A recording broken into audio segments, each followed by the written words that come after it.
अब इस घर से कुछ नहीं जाएगा। तुम्हारी बहन का मुंह तो सुरसा के सामान हो गया है, तो इसका मतलब ये नहीं कि हम भी हर वक्त हाजिर होकर खड़े हो जाएंगे।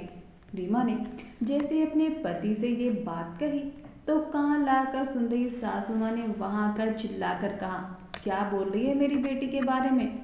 मेरी बेटी तो तेरी आंख में कांटे की तरह चुभ गई है। सासू माँ की बात सुनते ही रीमा और भड़क गई। मम्मी जी, जिसे अपने मायके और भाई की फिक्र नहीं, वो सुरसा से कम कहाँ है। छोटी मोटी चीज तक तो फिर भी ठीक था, लेकिन उसका मुंह तो खुलता ही जा रहा है। लालच की भी हद होती है। अब क्या खुद को बेचकर उसको 4 पियों की गाड़ी दे दें? रीमा की बात सुनकर गीता जी का मुंह खुला रह गया। इसके बाद जो हुआ उसने गीता जी को खामोश होने पर मजबूर कर दिया। कहानी की सच्चाई जानने के लिए वीडियो को अंत तक देखें। वीडियो को लाइक, शेयर और हमारे चैनल को सब्सक्राइब करना बिल्कुल ना भूलें। विमल बेटा, तेरी बहन बहुत परेशान चल रही है, उसकी थोड़ी बहुत मदद करते रहा करो। विमल ने अपनी माँ गीता जी से कहा। मम्मी, करता तो रहता हूँ, लेकिन मेरी भी एक लिमिट है। दीदी तो हमेशा यही कहती है कि हाथ तंग चल रहा है। ये सुनकर गीता जी विमल पर ही नाराज होने लगी। अरे बहन, बेटी को देने से तो घर में बरकत होती है। तुम्हारे पास तो बच्चा भी नहीं है, अभी तुम्हारे कौन से खर्चे हैं? गीता जी की बात सुनकर विमल बोला, मम्मी पूरे घर का खर्च मुझे पर ही होता है। आपकी दवाई, घर का राशन, बिजली, मेहमानों का लेना देना, कपड़े, दूध, सब्जी, सब कुछ तो मेरी तनख्वाह से ही होता है। अब मैं आपको क्या क्या गिनवाऊं? इतना कहकर विमल उठकर चला गया और गीता जी मन में सोचने लगी कि लता ने जो कहा था वो अब विमल से कैसे कहूँ। दरअसल उनकी बेटी लता ने विमल से 5,000 उधार मांगे थे, जो गीता जी नहीं कर पा रही थी। दोपहर में लता का फोन आया और वो पूछने लगी तो गीता जी ने कहा, अरे बेटा, मैं तो उससे कहने वाली थी, मगर उसके ऊपर भी इतनी जिम्मेदारी है, लेकिन तू चिंता मत कर। लता ने अपनी माँ की बात काट कर कहा, आप कह नहीं पा रही हो, मैं खुद आकर बात कर लूंगी, क्योंकि मुझे बच्चों की फीस जमा करनी है। लता ने इतना कहकर फोन काट दिया, मगर गीता जी की बहू ने सब सुन लिया। वो मन ही मन अपनी ननद के लिए गुस्से से भर गई। जब देखो अपने खर्चे गिनवाने पैसे लेकर पूरे करती रहती है। पता नहीं जीजा जी क्या कर रहे हैं। मैंने कितनी बार कहा है विमल से कि जीजा जी से बात करे, इसका मुंह तो खुलता ही जा रहा है। विमल तो ऑफिस जा चुका था और रीमा घर का काम कर रही थी। उसने सोचा कि एक बार ननद को फोन करके पूछे, मगर जानती थी कि वो सीधा जवाब नहीं देगी, इसलिए वो खामोश रह गई। उसने विमल के आने का इंतजार किया। जब रात को विमल ऑफिस से आया तो उसने कहा, विमल, तुम्हारी दीदी ने फिर से पैसे मांगे हैं, इसलिए सुबह मम्मी तुमसे ऐसी बातें कर रही थी। रीमा की बात सुनकर विमल खामोश रहा तो रीमा बोली, मैंने कितनी बार कहा है कि जीजा जी से बात करो। आपकी दीदी हर खर्च के लिए तुमसे पैसे क्यों मांगती है और कोई ना कोई रोना क्यों रोने लगती है, लेकिन तुम तो बात ही नहीं करते। विमल ने झल्लाकर कहा, रीमा तुम कैसी बातें कर रही हो? जीजा जी मुझसे इतने बड़े हैं, मेरी हिम्मत नहीं हो रही है उनसे बात करने की, नहीं तो अभी तक पूछ लेता कि क्या चल रहा है। रीमा ने विमल से कहा कि ऐसा करते हैं कि एक दिन अचानक दीदी के घर चलते हैं। तो विमल बोला, हाँ, जिस दिन समय होगा तब चलेंगे। रीमा विमल को पता ही नहीं था कि लता अगले दिन घर आने वाली है। अगले दिन रविवार था और सुबह के समय जब रीमा ने अपने सासू माँ से नाश्ता करने के लिए कहा तो गीता जी बोली, अभी रहने दे बहू, मुझको भूख नहीं लग रही है।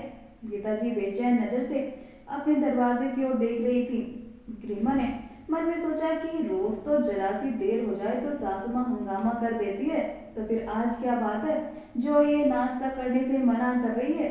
विमल नाश्ता कर रहा था और रीमा रसोई में यही सोचते हुए नाश्ता बना रही थी। तभी घर की डोरबेल बजी तो हमेशा की तरह रीमा रसोई से निकलकर दरवाजा खोलने के लिए आई। वक्त इतने में सासू माँ ने दरवाजा खोल दिया। ये देखकर तो रीमा हैरान थी, मगर उससे भी ज्यादा हैरान वो जब हुई जब उसने सामने लता को खड़े देखा। उसको देखते ही गीता जी ने खुश होते हुए कहा, बिल्कुल सही समय पर आई है, नाश्ता बन रहा है, चल साथ में नाश्ता करेंगे। ये देखकर तो रीमा की आंखें फटी रह गईं। तो गीता जी ने रीमा से कहा, अरे बहू, ननद आई है और तू खड़ी देख रही है, जल्दी से जाकर इसके लिए पानी ला और नाश्ता लगा दे। तेरी पसंद की कचौरी बनी है लता, चल एक साथ बैठकर खाएंगे। विमल भी हैरान होकर देख रहा था। उसने उठकर अपनी बहन के पैर छुए और बोला, दीदी आप सुबह सुबह अकेली कैसे आ गई? तो रीमा ने मुस्कुराकर कहा, क्योंकि तुम सबके साथ नाश्ता करने का मेरा मन कर रहा था। आज सब घर पर थे तो मैं भी बच्चों को तेरे जीजा जी पर छोड़ कर आ गई हूँ। विमल कुछ नहीं बोला और इतने में रीमा माँ बेटी के लिए नाश्ता लेकर आ गई और दोनों नाश्ता करने लगी। नाश्ता करते करते लता ने विमल से कहा कि मुझे तुझे कुछ जरूरी बात करनी है। विमल समझ गया कि दीदी क्या बात करने वाली है और उधर रसोई में रीमा भी समझ गई थी क्या बात है। नाश्ता करने के बाद लता ने विमल से कहा, विमल मुझे 5,000 की जरूरत है। क्या है ना कि बच्चों की फीस जमा करनी है और अभी हिसाब किताब बन नहीं रहा है। अगर फीस समय पर जमा नहीं हुई तो बच्चे परीक्षा नहीं दे पाएंगे। लता ने जब ऐसी बात कही तो गीता जी ने तुरंत कहा, अरे तो परेशान क्यों होती हो, तेरा भाई तो हमेशा तेरे साथ है। विमल अपनी दीदी को 5,000 तो दे दे। विमल को तो कुछ कहने का मौका भी नहीं मिला और वो मना भी नहीं कर पाया। रीमा भी रसोई से जाकर देख रही थी और देखते ही देखते विमल ने लता को 5,000 रुपए दे दिए। पैसे लेने के बाद लता रसोई में पानी पीने आई तो नया मिक्सर ग्राइंडर देखकर बोली, अरे वाह ये तो बहुत अच्छा लग रहा है। रीमा ये कब खरीदा तुमने? तो रीमा ने कहा कि दीदी पहले वाला खराब हो गया था तो इसलिए ये खरीदना पड़ा।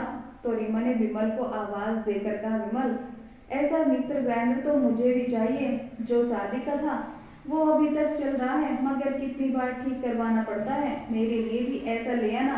रीमा तो भौचक्की रह गई कि कितनी आसानी से ये हर चीज मांग लेती है। कुछ देर बाद लता तो चली गई लेकिन रीमा ने विमल से कहा, आज आपने फिर दीदी को पैसे दे दिए। आप मना नहीं करते इसलिए वे कुछ भी मांगती रहती हैं। अब देखो इनकी नजर मिक्सर ग्राइंडर पर पड़ गई है। अब जब तक आप खरीद कर नहीं दे दोगे उनको चैन नहीं आएगा। अब तो मुझे कोई भी नया सामान लेने से डर लगता है क्योंकि अगर दीदी देख लेंगी तो उनको भी नया लेकर देना पड़ेगा। इस तरह तो हमें सामान लेना बहुत महंगा पड़ता है। विमल भी सोच में पड़ा हुआ था कि क्या किया जाए। रीमा ने कहा कि सच कह रहे हो, आज तक दीदी ने जितनी बार भी पैसे लिए हैं कभी भी वापस नहीं किए और ये भी वापस नहीं आएंगे। इस तरह हमारे भविष्य का क्या होगा विमल? हम तो अपने लिए पैसे रख ही नहीं पाएंगे। हर महीने दीदी कुछ न कुछ मांग लेती हैं और पैसे खर्च हो जाते हैं। बेचारा विमल सोच में बैठा था कि क्या करें। उधर रीमा को सारी बातें यादें आने लगी कि किस तरह लता आज तक किसी न किसी बहाने से विमल से मांगती ही आई है। लता विमल से काफी बड़ी थी और उसकी शादी विमल से 5 साल पहले हो चुकी थी। जब विमल की शादी हुई और रीमा विदा होकर ससुराल आई तो उसे पता चला कि विमल ने रीमा को डायमंड की अंगूठी गिफ्ट की है। उसने रीमा के हाथ से अंगूठी देखकर पूछा था कि अरे रीमा ये अंगूठी तो बहुत सुंदर लग रही है। लता की आदत से अनजान रीमा ने भी कह दिया कि ये मुझे विमल ने गिफ्ट में दी है। लता ने तो कुछ ही देर में विमल से उसी दिन कह दिया, विमल ऐसा भी क्या है, डायमंड की अंगूठी तो तेरी बहन भी डिजर्व करती है। मेरी शादी में तो मुझे डायमंड रिंग मिला ही नहीं मगर अब तो मेरा भाई अपने पैरों पर खड़ा हो चुका है।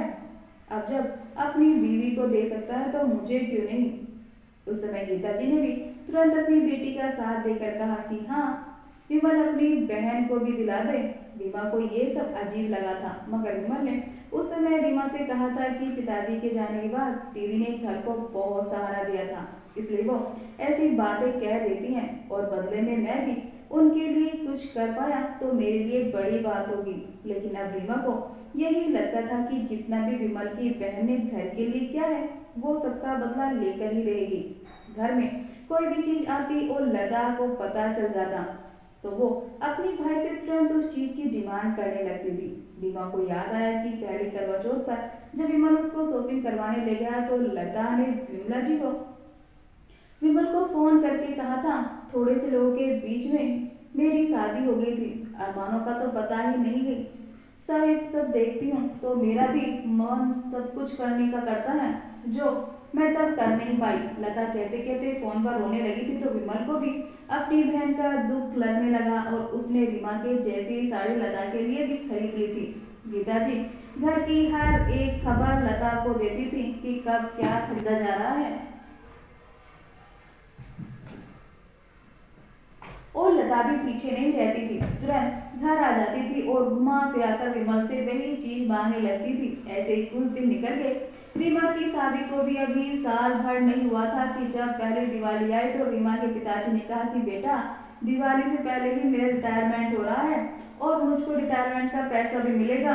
मैं तुझको शादी में एक गाड़ी नहीं दे पाया, इसका मुझे बहुत मलाल था, लेकिन अब मैं तुझको एक गाड़ी खरीद कर दूंगा। ये सुनकर रीमा ने कहा, नहीं पापा, आप ये पैसे अपने बुढ़ापे के लिए रखिए। तेरी माँ के पिताजी ने कहा कि बेटा, उसके लिए तो पेंशन मिलती रहेगी ना, लेकिन इस पैसे पर तेरा हक है क्योंकि तू मेरी इकलौती बेटी है। विमल ने भी अपने ससुर को बहुत मना किया, लेकिन वो नहीं माने। उन्होंने रीमा को बिना बताए गाड़ी खरीद कर दे दी। जब वो गाड़ी लेकर आए तो सबकी आंखें फटी रह गई। चमचमाती गाड़ी उनके दरवाजे पर खड़ी थी और मोहल्ले वाले देख रहे थे। ये देखकर रीमा की आंखों में आंसू आ गए थे, लेकिन उसके माता पिता ने कहा कि बेटा, तुझे तो खुश होना चाहिए, अब तू अपनी मायके गाड़ी में बैठ कर आएगी। जब उसके माता पिता चले गए तो रीमा ने कहा, विमल चलो गाड़ी से कहीं घूमने चलते हैं, कुछ अच्छा सा खाकर भी आएंगे। तो गीता जी बोली, विमल, लता के घर चलते हैं, फिर सबको साथ लेकर घूमने चलेंगे।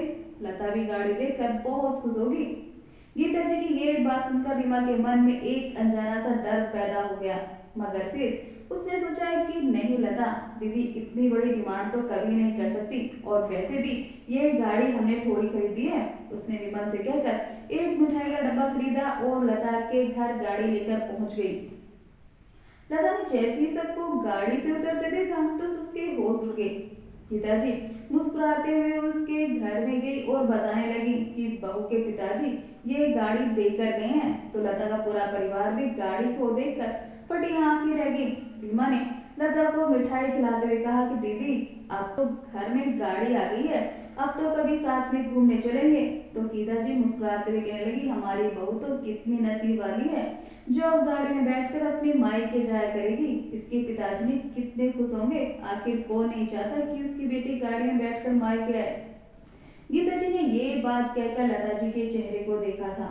लता के चेहरे पर वो खुशी रीमा को नजर नहीं आ रही थी जो होनी चाहिए थी। गीता जी ने कहा कि चलो सब साथ में कुछ खाने चलते हैं। तो लता ने कहा कि नहीं, आप लोग चले जाओ, अभी मुझे बहुत काम है। रीमा मन ही मन समझ गई कि गाड़ी देखकर उसकी ननद के दिल में सांप लौट रहे हैं। जब सब लोग वापस चलने लगे तो लता ने कहा, रीमा, नसीब है तुम्हारे जो अब गाड़ी में घूमोगी, भला हमारे नसीब ऐसे कहाँ। ऐसे कहकर अपने विमल की तरफ देखा। तेरी माँ को बहुत गुस्सा आया। वो लोग वापस घर आ गए, मगर रीमा के मन को ये बहुत कुछ खटक रही थी। अब भैया दूज पर लता विमल का तिलक करने के लिए आई तो विमल ने उसको सगुन में 5,000 रुपए दिए। तो लता आंखों में आंसू लाकर बोली, भाई, नसीब वाली होती है वो बहनें जिनको मुंह मांगा सगुन मिल जाता है। विमल ने तुरंत कहा कि दीदी आपको क्या चाहिए। तो लता खामोश बैठी रही। गीता जी ने लता से कहा कि अरे तुझे कुछ चाहिए तो बता, खामोश क्यों है, भाई पूछ रहा है तो बता क्यों नहीं देती। लता ने सीधे तौर पर तो नहीं मगर घुमा फिरा कर कहा, भाभी के पिताजी जैसी मेरी भाई की हैसियत होती तो मांग लेती। ये बात सुनकर गीता जी ने तपाक से कहा कि अरे तू इच्छा तो कर, ये तेरा भाई है, वो तेरे लिए कुछ भी कर सकता है, आखिर तूने भी तो इस घर के लिए बहुत कुछ किया है। लता तो सबके सामने आंखों में आंसू भरकर बैठी थी और एक तरफ बैठी रीमा को कहीं ना कहीं लग रहा था कि लता अब क्या कहने वाली है। लता ने कहा, मम्मी, इच्छाओं का क्या है, वो तो हमेशा बढ़ती ही रहती है, मगर मेरी भी इच्छा होती है कि मैं भी अपने मायके गाड़ी में बैठ कर आऊं। ये सुनते ही रीमा का मुंह खुला का खुला रह गया और विमल भी फटी आंखों से अपनी बहन को देखने लगा। एक पल को तो समझ भी नहीं आया कि क्या कहें। ये सुनते ही गीता जी की भी आंखों में आंसू भर लाई और बोली, दिल तो मेरा भी करता है क्योंकि तूने भी घर के लिए बहुत कुछ किया है, तेरा भी हक बनता है, तुझे भी तो अपने भाई से उम्मीद होगी। गीता जी बार बार विमल को देख रही थी, लेकिन विमल के मुंह पर तो जैसे ताला ही लग गया था। आखिर वो गाड़ी देने का वादा कैसे कर सकता था। जब भी बोल चुप रह गया था तो लता ने कहा, मम्मी, उसके बस की बात नहीं है, आखिर वो भी तो चाहता होगा ना कि अगर वो गाड़ी में घूम रहा है तो उसकी बहन भी गाड़ी में घूमे, मगर उसके हाथ में नहीं होगा, इसलिए चुप है। रीमा समझ रही थी कि अब विमल पर इमोशनली दबाव बनाया जा रहा है। लता के जाते ही रीमा ने कमरे में आकर विमल से कहा, छोटी मोटी चीजों की बात अलग थी, मगर अब इस घर से कुछ नहीं जाएगा। विमल, तुम्हारी बहन का मुंह तो सुरसा के समान हो गया है, तो इसका मतलब ये नहीं कि हम हर वक्त हाजिर होकर खड़े हो जाएंगे। रीमा ने जैसे ही अपने पति से ये बात कही तो कान लगाकर सुन रही सासू माँ ने वहां कर चिल्लाकर कहा, क्या बोल रही है मेरी बेटी के बारे में? मेरी बेटी तो तेरी आंखों में कांटे की तरह चुभ रही है। सासू माँ की बात सुनते ही रीमा और भी बढ़ गई। मम्मी जी, जिसे अपने मायके और भाई की फिक्र नहीं वो सुरसा से कम कहाँ है? छोटी मोटी चीज तक तो फिर भी ठीक था, लेकिन उसका मुंह तो खुलता ही जा रहा है। लालच की भी हद होती है। अब क्या खुद को बेचकर उसको 4 पहियों की गाड़ी दे दें? रीमा की बात सुनकर गीता जी का मुंह खुला रह गया। गीता जी कहने लगी, बहू, मेरी बेटी के लिए कुछ भी बोलते जा रही है। अरे तुझे पता भी है कि उसने इस घर के लिए क्या क्या किया है?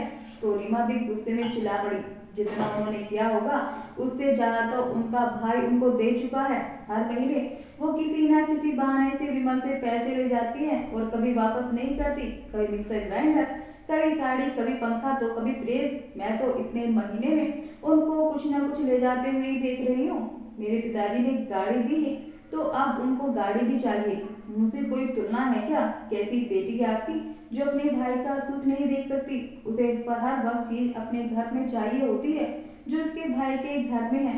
अरे अगर इतना है तो पति के दम पर क्यों नहीं खरीदती है? अपना लालच अपने भाई से ही पूरा करना चाहती है बस।